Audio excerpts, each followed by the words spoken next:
Hi, my name is Kathy DeMario, and I come to you today as an educator, a children's book author, and a counselor.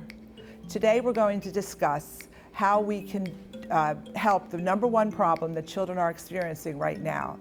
1 in 6 children between the ages of 2 and 8 have issues with mental health and self-esteem. So we've written a book, my daughter and I, called What Kind of Dog Am I? The book is about Posha, our rescue dog, and Posha is very happy and confident. She loves herself. So what I want to do is teach children through our techniques you're going to learn today to feel that way about themselves, love themselves the way Posha loves herself. That's basically what we plan on doing today by using our book, What Kind of Dog Am I?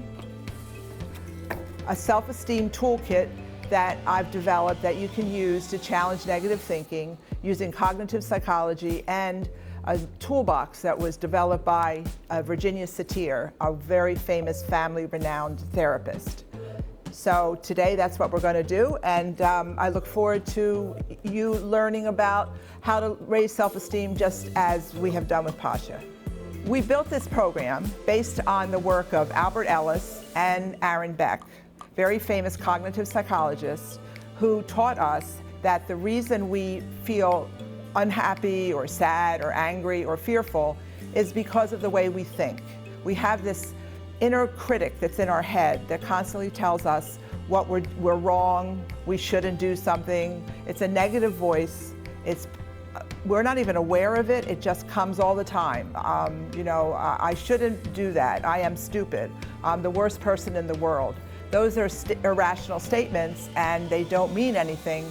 So what we're going to do today is show you how you can teach children first to recognize or catch the statement, and then to change it and reframe it and make it into a happy one. So this is the self-esteem toolbox that we have developed. It's based on Posha and Think Positive. The first step when you have an irrational thought, so let's say we have a child who comes home and says, nobody likes me. No, I'll never have a friend. So of course, that upsets anybody who hears that. But the first thing you have to do is challenge the thought with the child. For example, nobody likes me, I'll never have a friend. Those 2 words, nobody and never. So what we do is, the first thing we do is we catch the thought. And this is the thought. You find the card and you say, let's talk about that thought. How does that make you feel? And then they'll say mad, sad, embarrassed. And then you'll say, well, let's look at that a little further. So we take out our magnifying glass and we put it down for the child and we say, is that really true? Nobody likes you? I remember Ben came over this weekend and played with you. Check it. Is that really true? And then the child starts to say, well, maybe not everybody, and then begins to see that the thought is negative and also it's not based on fact. So then, after we check that thought, which is what we just did, then we work on changing it. And in cognitive psychology, it's called reframing. So we're going to reframe that thought, and we're going to make it not only positive, but we're going to have the child brainstorm a little bit of a solution so that he will or she will feel like they've turned something negative into a positive. So what we do is we use the toolbox, which we've developed, and that toolbox has many, many tools in it. So would everybody pick up this card that you have in front of you? It's a wishing wand. And for a minute, I'd like you to think about what it is you wish to happen in the future. What is there a goal or something you want to have happen? And just think about it. Close your eyes if you want. Now, what was the obstacle, is the obstacle that will stop you from getting that goal, whatever it is? What was the thing that said, but I can't do that because?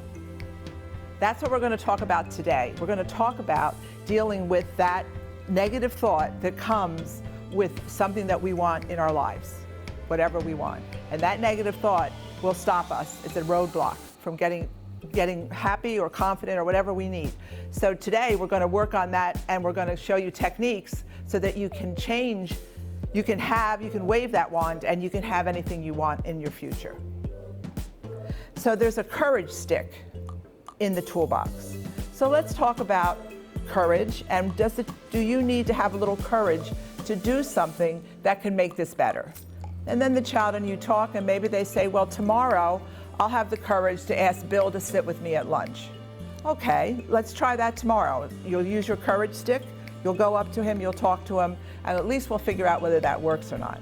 So not only have you shown the child that the thought is irrational, you've also given him a solution and a tool so that they have a positive outlook. That's the whole point of cognitive psychology, is to take a really negative thought, and they usually start with the words, I should, I never, no one. Albert Ellis is the first person to think of this type of therapy, and he called it rational emotional behavioral therapy. So that's how we're going to use the toolkit. And then at the end of the toolkit, which is the most important part, it's the most important part of the book also. At the end of the book, Posha hugs her mom, and we always ask the person who's reading the book to hug the child who's reading it with them.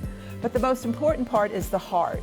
And the heart is, we need to love ourselves. We need to have compassion, just like Posha loves herself, and Posha loves her dog mommy and her sister and everybody else.